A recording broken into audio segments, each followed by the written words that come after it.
Well, welcome back. It's 11 o'clock this morning. We are still under a severe thunderstorm warning for a couple of our counties in West Michigan here because of storms that we've been seeing moving in over the past about hour or so. Southern Muskegon County, that's where we're still seeing the severe thunderstorm warning. Same thing in Ottawa County, and that extends into Kent County as well. Still, I'm watching the storm that's making its way into Ionia County. It does look like it could be carrying the potential for some smaller hail as well as some gustier winds. With this severe thunderstorm warning, what we're seeing in the warning area, we could be getting maximum hail up to about an inch in diameter, as well as maximum winds gusting up to about 60 miles an hour. More of these storms that have made their way into portions of Muskegon and Ottawa counties with rain that is coming down hard. That is going to be one of the greatest impacts out of all of this, especially because it's coming down for a lot of areas. It's not just going to be really small areas. You're not getting these tiny hailstones in just one spot or two. A lot of spots are going to be seeing this rain really coming down hard. Precipitation rates that have been pretty impressive over this past about hour or so. We have now been under this warning for an hour. It went into effect just right around, or at very least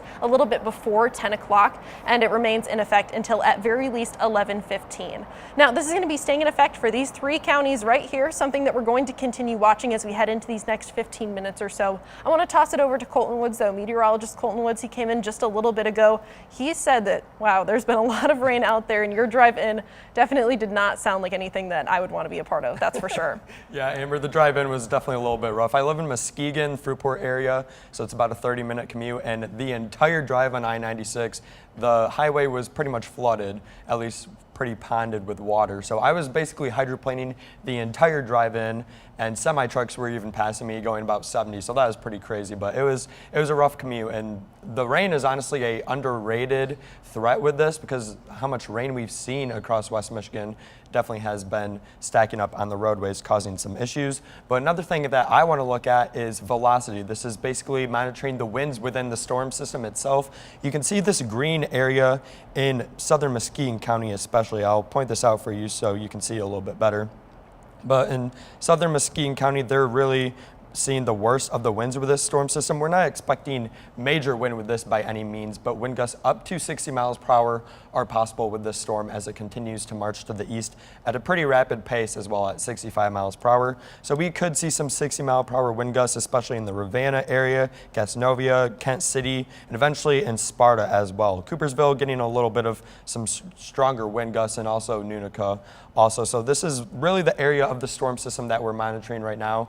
And if we put a track on this, once again, it's moving at about 65 miles per hour to the east, tracking this out as it continues to move further toward the Grand Rapids area. You can see Newaygo likely getting in on this in the next few minutes or so. Walker, where we are here at WZZM, in the next 10 minutes or so, these stronger wind gusts will be moving through.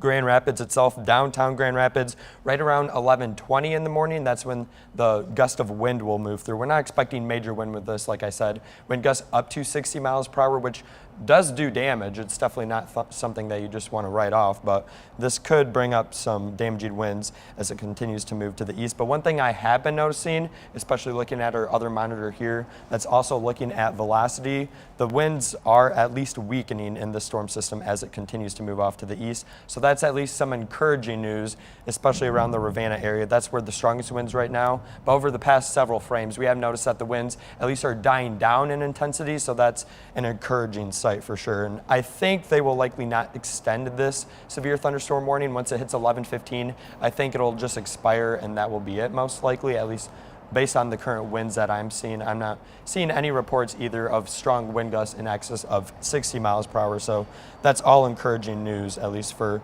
further places ahead of the storm, such as Kent County, Ionia County, and Montcalm County.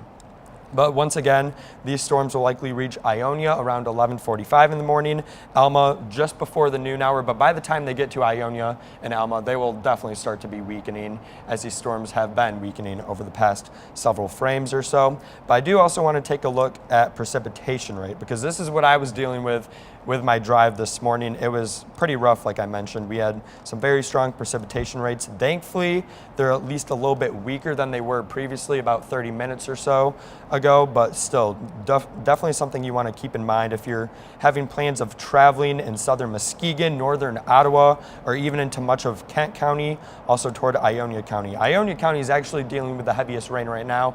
I would not be shocked if there's some small hail with this storm as well, because we have been getting reports, especially in Ottawa County and Kent County, of some very small hail around pea size, which is about 1/4 of an inch. So not severe by any means, but definitely something that just makes being outside not safe, that's for sure.